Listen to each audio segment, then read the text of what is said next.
Whoa. Great.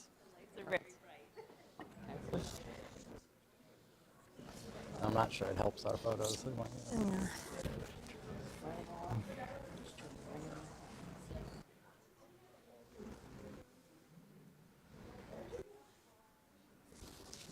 David, I'm going to borrow your red mic, and I will hand you the red mic back, and I will hand you this clip-on mic. Okay. And if you see me walk away without... Handing the clip-on mic up to the people? Yeah. Yeah, so just, you're going to grab hers when she's done. Yeah. Just don't let me walk away without giving it to you. Okay. For some reason, I was thinking that we don't start right at 6. I'm going to do... Like the old meeting. I'm going to do the welcomes, I'm going to do the DEI statement, the announced programs, the bird sightings, so it'll take a moment. Here we got.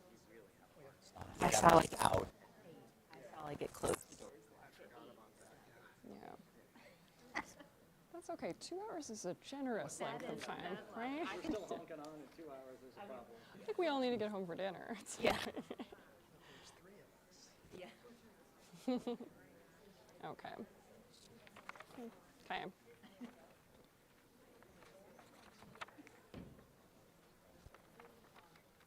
Hey, testing.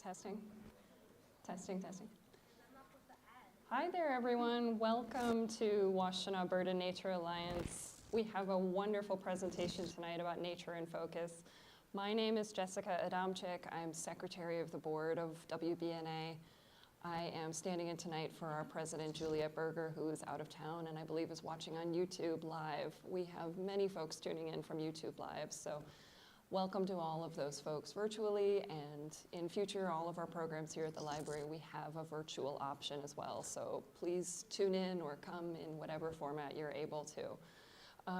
So I would like to start by tonight reading our DEI statement. WBNA, we feel very committed to this, so I'd like to read this and start off our meeting that way.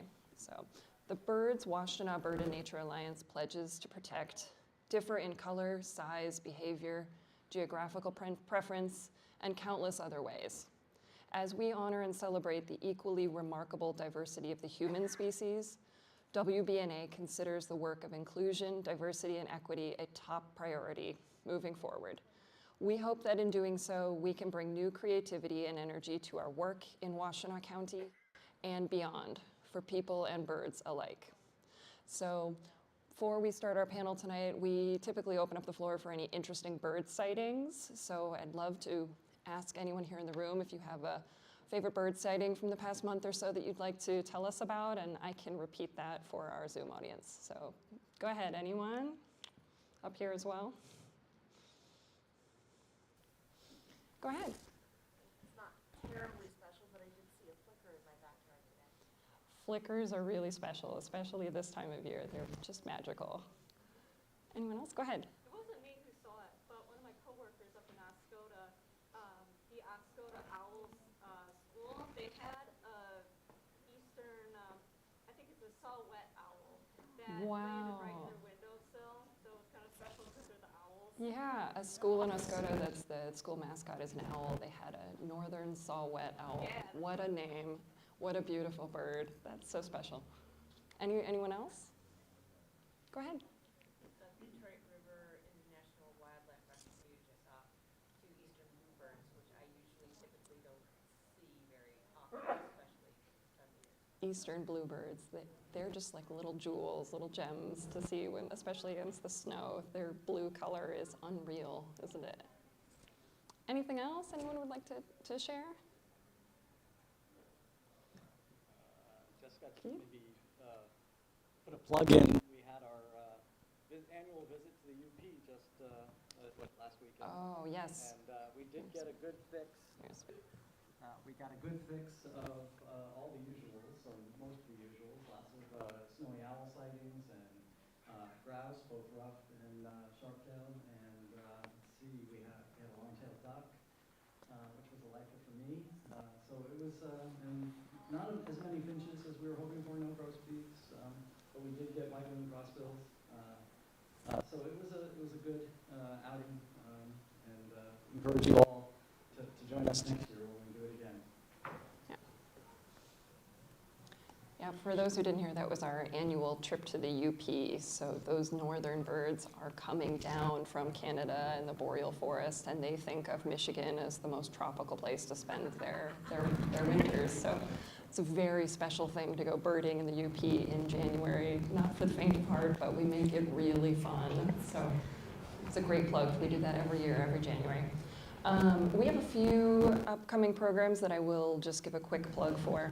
I know that on Saturday, February 22nd, we have both a BIPOC bird walk that was rescheduled from earlier in the month, and then a Searles Nature Preserve Stewardship Work Day. For those who don't know, WBNA, we own a nature preserve on, I believe it's Augusta Township, and we do active work every month to try to take care of this property and maintain it as a public trail space. So come out and help us maintain this space for its amazing biodiversity that it has. And I will also make a plug for the annual One Road Challenge on March 8th. This is a team sport. You get a team of birders, you pick a road somewhere in the county, and from dawn up until I think it's 11:30 in the morning, you can bird and count as many species as you can.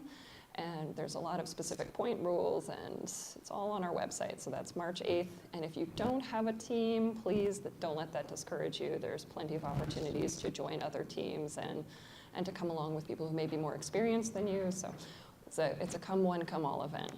And the last program I want to plug is next month, March 19th, will be our next program here at the library. We have speaker Ben Lucking, who led a WBNA trip to Costa Rica just recently.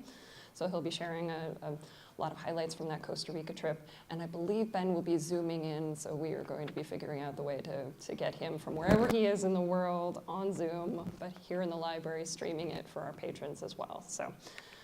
Without further ado, I would really like to hand over the microphone to Keith Dickey, our treasurer on the WBNA board, who is moderating this discussion tonight and will introduce our fabulous guest speakers. So please join me in welcoming Keith, Jocelyn, and David.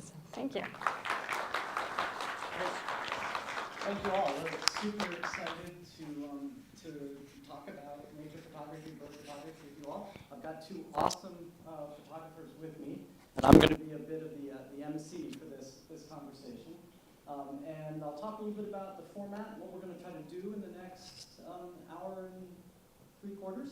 But first, I want to introduce you to our panelists, Jocelyn Anderson, David Amamoto. So I'd like maybe each of you to tell a little bit about yourself, and also, this was a question that was posed to me during the UP trip weekend before last, and the question is, was there a specific bird or a specific event that got you hooked in birding and or nature photography? So I'll let you, the two of you do that, and I'll do the same. It doesn't matter. You want me to go? Okay.